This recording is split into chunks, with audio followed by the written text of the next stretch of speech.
Hey, you press it. I'll press it. Don't press it. I won't. And I'm not talking about the button. I'm talking about my patience.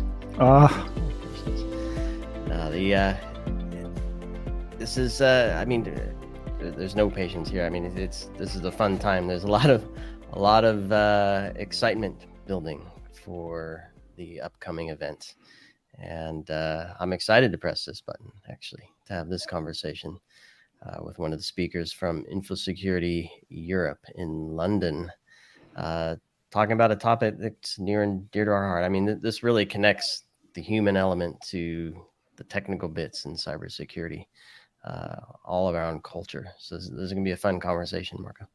This is the main reason why ITSPmagazine was born about Exactly. 7-8 years ago. I lost the count at this point, but was the intersection of cybersecurity and society with the humanity in between. So, we realized back then that it wasn't just about technology resolving technology, but the culture within organization, the way that we look at security and the way that we make sense of a security that is not really tangible. It's more on, it turned out in a button or a keyboard, but it's a lot more than that. So people were talking about injecting technology into humans, and we're like, that's kind of gross. Let's talk about injecting humans into technology. There you go. That's more like it. I don't know if we're doing it as a society, but maybe a topic for conversation. Sean, another fantastic keynote that is going to happen very soon. I am going to get on a plane in a few days, and I know you're going to do the same. So let's talk about this. Who do we have on? It's part of our chats on the road. We're going to be talking about culture eating strategy for breakfast. Sounds delicious. Building a strong cybersecurity awareness culture with the one and only Robin Bylenga. Robin, how are you? Robin Lennon Bylenga, I should say. Good to have you on this show. I'm good. Thanks so much for inviting me. It's quite an honor. It's our pleasure, and I'm excited to get into the topic and unpack it a bit. Of course, Marco and I have our own thoughts on this, having talked about it for quite a while. We're interested in yours, but first, I want to know more about who Robin is and what you're up to, and what led you to this keynote at Infosecurity in London.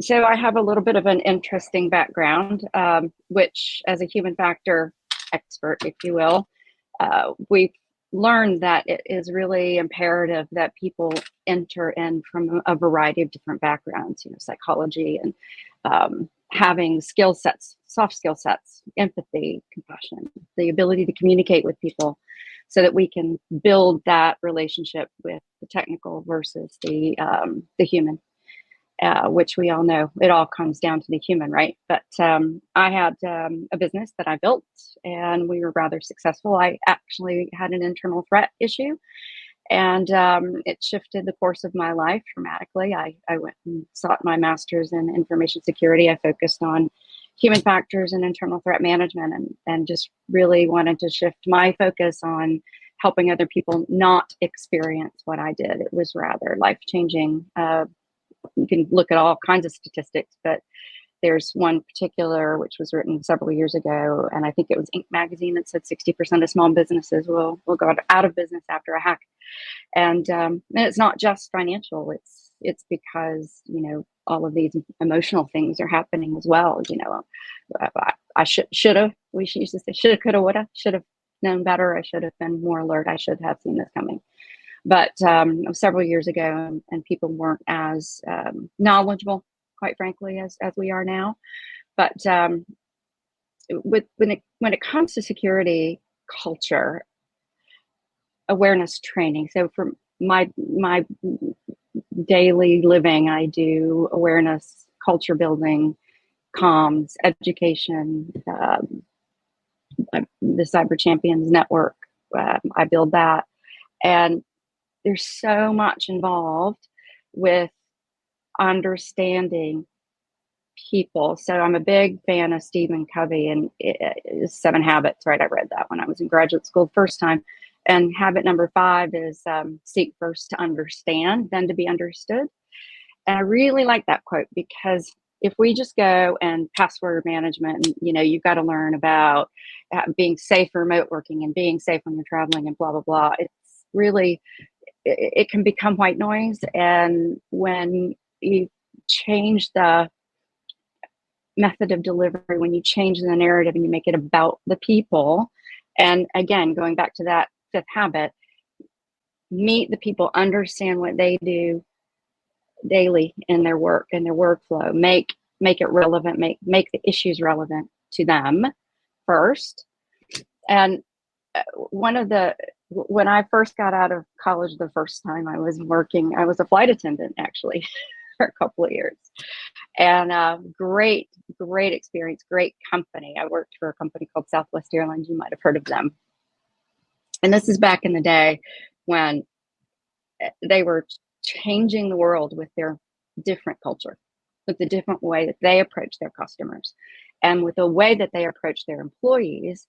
And it was culture driven, and everything was ingrained to everybody. And it didn't matter if you were in ops, if you were checking bags, if you were doing tickets, if you were a flight attendant, if you were in HR, whatever. Everybody got that same culture training, and it was consistent.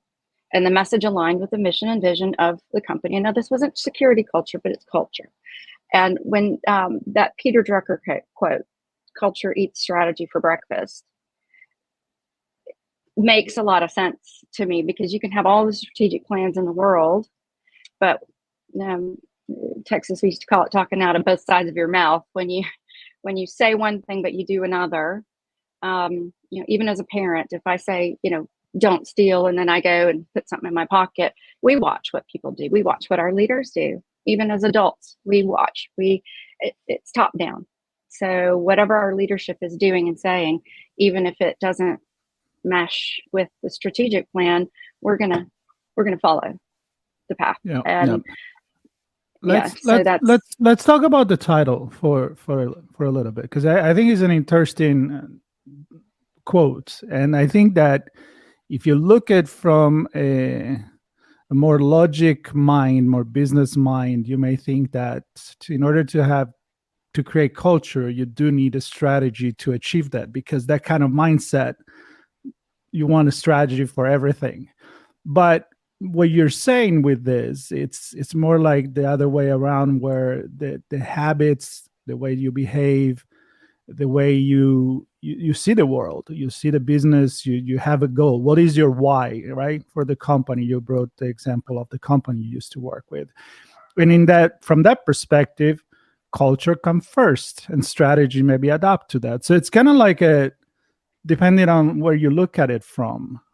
How do you start this conversation when somebody in the company is more of a strategic mind versus a psychological, creative, sociological mind of approach, softer skill? I hate that word, but let's use it. Well, I owned a business. I know what I had to do to write a strategic plan to get a loan to, appease my bank. And the strategic plan, let's say a 5-year plan. So here are my goals. How am I going to get there? What's our corporate motto? What's our vision? How are we going to get there? And you really can't separate a strategy from your people, from the people that you want to implement that strategy, because if they're not passionate about the goals and the mission and the vision of the company, you've just got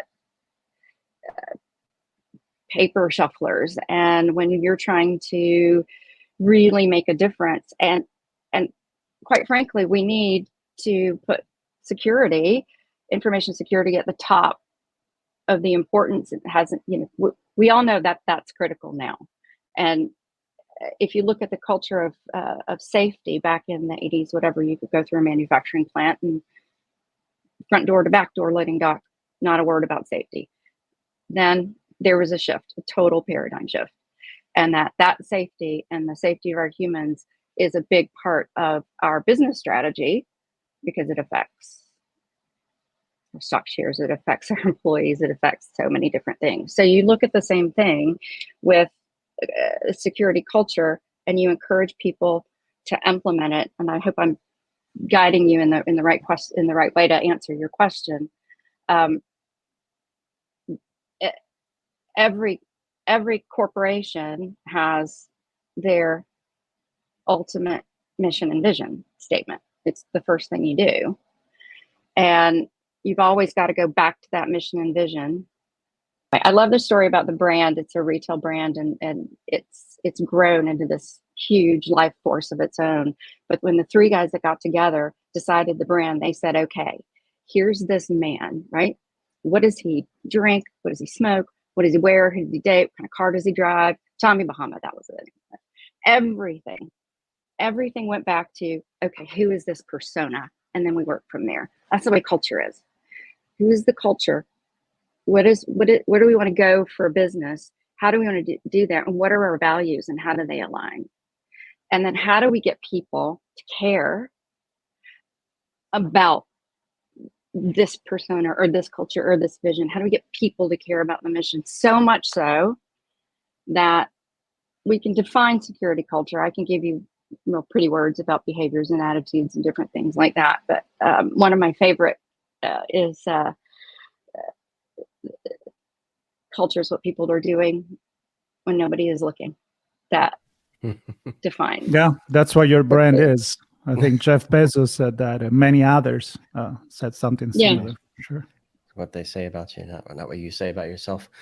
And I want to stick with this idea because I mean, you describe mission and vision, and you can wrap goals in there, and you can have personas of how your brand, how you want people to envision you and picture you, and think how you are and what you value and those types of things.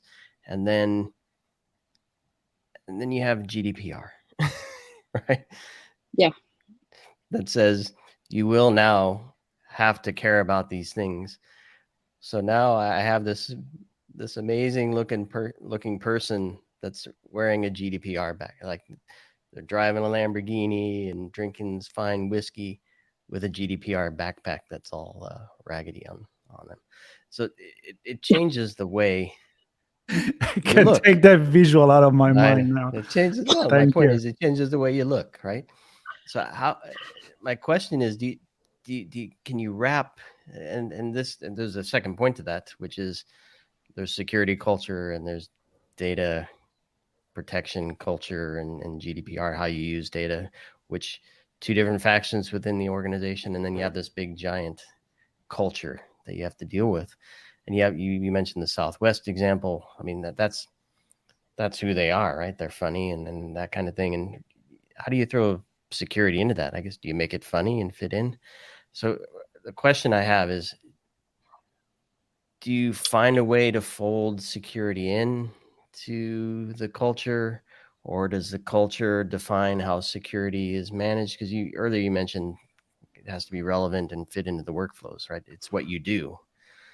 So right. I've thrown a lot there, but I just have this weird picture in my head of, well, how does it really come together to actually be a culture that people do when nobody's watching them? So, I mean, you touched on several different things, not the least of which is learning behaviors, and that's a whole different conversation because I studied training and development for years, and we all learn in very different ways.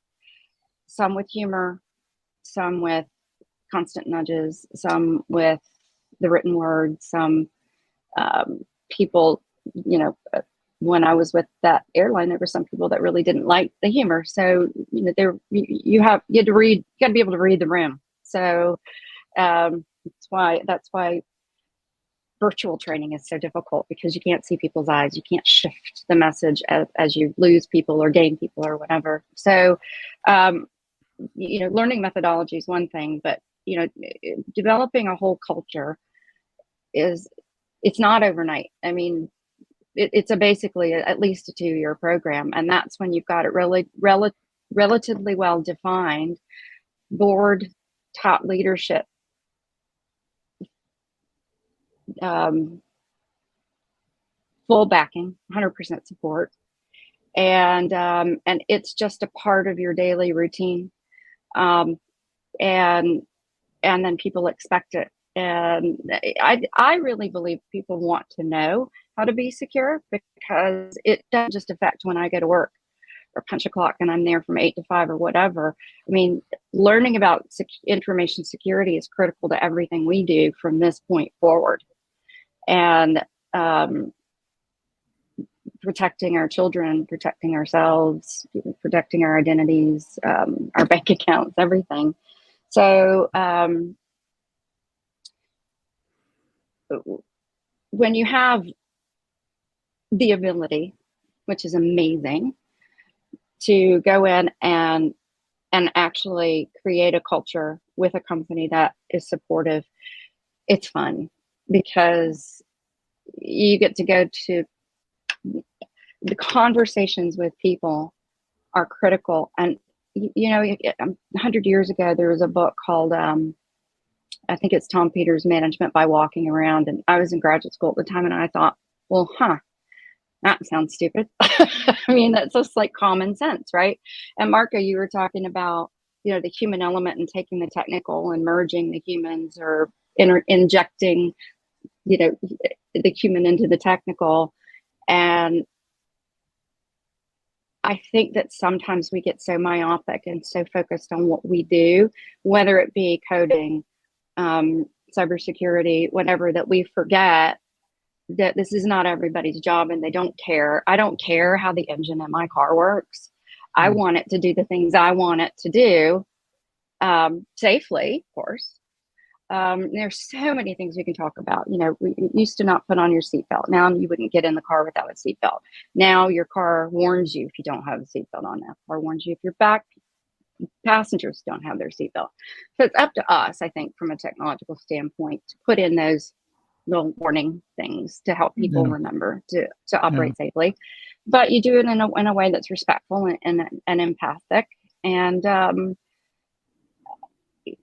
ultimately, whatever your company is, your suppliers, your customers, your investors, they want to know that you're being cyber secure. And to your point, Sean, GDPR, it's not my job anymore. It's all of our jobs. And it's a collective effort.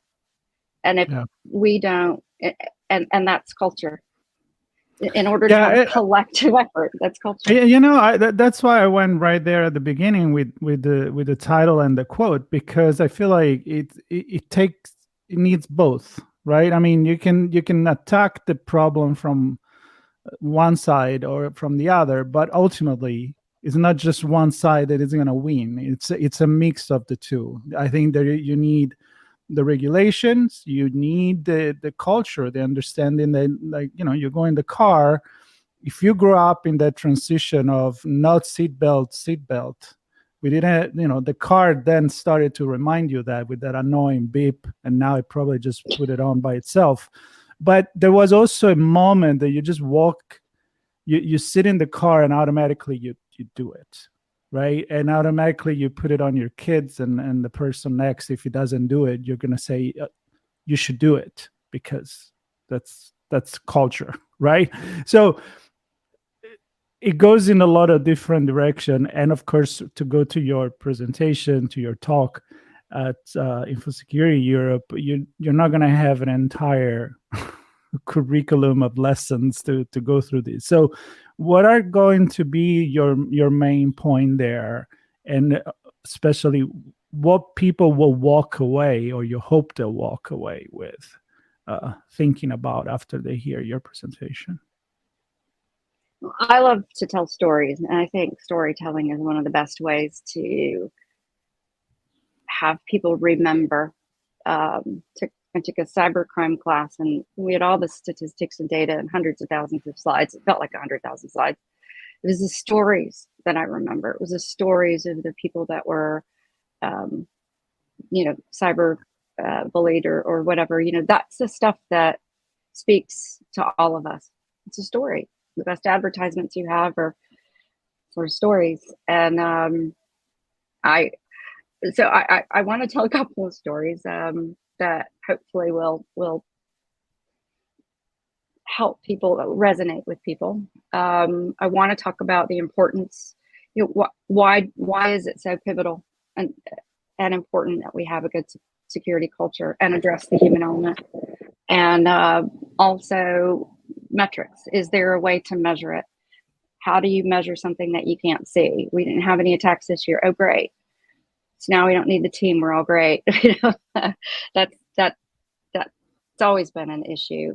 So I'm going to address some of the metrics or some of the ways that you can actually baseline yourself, and then steps along the way to really understand if you're having success. But you also need to define what success is. What does it mean to you?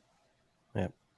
So, yeah, and referencing the seatbelt as a societal culture, but I picture, you mentioned manufacturing warehouse or hub, where on the board is how many days without an accident did we have, right? And that's the business safety culture. And in the US, that's driven by OSHA. I'm sure in Europe, there's different standard body that oversees that kind of thing. And they may pair up, right? Somebody might wear a seatbelt to work and then not care about safety, or vice versa, not wear the seatbelt, but care about the safety at work. But they're both cultures. Yeah. And I think the one thing that I do like to remind people that we want to avoid is reliance on too much technology. And my mother's going to kill me for telling this story, but I was with her recently, and before my dad passed, he bought her this magnificent vehicle that warns her about everything. She didn't really have to think anymore. And we were riding in one of the other vehicles because that one was in getting some things done. And so this other vehicle doesn't vibrate when she's going off the road, and it doesn't remind her of everything. And she's relying on the camera. And I said, with all due respect, just can you just not trust the technology quite so much? So then we had a little rear ender, and that was funny because she was using the backup camera and not her eyes. But anyway, I digress. But it was just, it was just like, the words had just come out of my mouth. I think you're relying too much on technology. I know what I'm doing. Bam. And, so that's a part of the culture it's a great point. It's a lot of conversation nowadays about, we said the easy button, but we also talk about, AI and ChatGPT is going to just do things for you. It's not going to. I mean, I see all of this technology as a tool, as an help, but you can't just rely 100% on it. You need to still use your own judgment, and that's where culture, I think, come in. So your example with your mother, I think, is pretty good. I trust my car that will brake by itself, but I'm gonna have my foot on the brake. I'm not gonna go 100% on that. So yeah, definitely a lot to think there. The other difference is your mother has probably driven without technology, so at least she knows what it's like to drive without technology. Right. The newer generations don't know what it's like to do business without a lot of these technologies. So when something fails, things happen, and that's where the culture really steps in. Yeah. Right? Yeah, and ironically, Sean, when you're talking about that kind of stuff, if you look at the data, and you look demographically at how people interact with technology, some of the younger people right now that have had technology since they were infants, I've seen it, that they're more likely, statistically speaking, to click, because they're busy. They're doing, the older generations that did not have that, coming along are a little bit more cautious. I mean, that's just, so, when you're dealing with all of these demographics and culture,